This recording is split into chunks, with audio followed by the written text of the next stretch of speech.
जी अस्सलाम वालेकुम। वाहला agriculture YouTube channel पर खुश आमदीद कहते हैं सब भाइयों को। दोस्तों, जैसा कि मैंने आपको एक हफ़्ता पहले बता दिया था कि खादों की कीमतों में कमी हो सकती है, एहतियात से ज़रूरत के मुताबिक खाद की ख़रीदारी करें।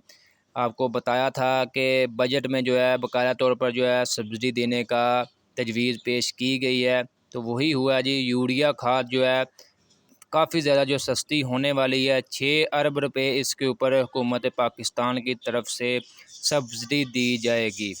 इसके अलावा आपको पता है कंट्रोल रेट जो यूरिया का होता है वो और होता है, जबकि मार्केट में ब्लैक रेट पर सारा साल यूरिया ज़मींदारों को मिलती रही है।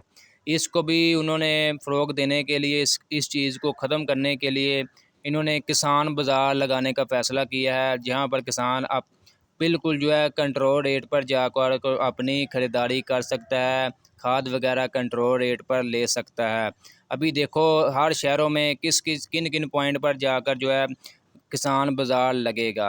बाकी दोस्तों, आज आपके साथ शेयर करते हैं कि आज पंजाब भर के मुख्तलिफ़ इलाकों में खादें किस रेट पर ज़मींदारों को मिली। यूरिया जो है 3200 रुपये से लेकर 3500 रुपये तक, डीएपी 9500 रुपये से लेकर 9800 रुपये तक, नाइट्रोफास 5400 रुपये से लेकर 5600 रुपये तक, पाक अरब गवारा जो है 2700 रुपये से लेकर 2900 रुपये।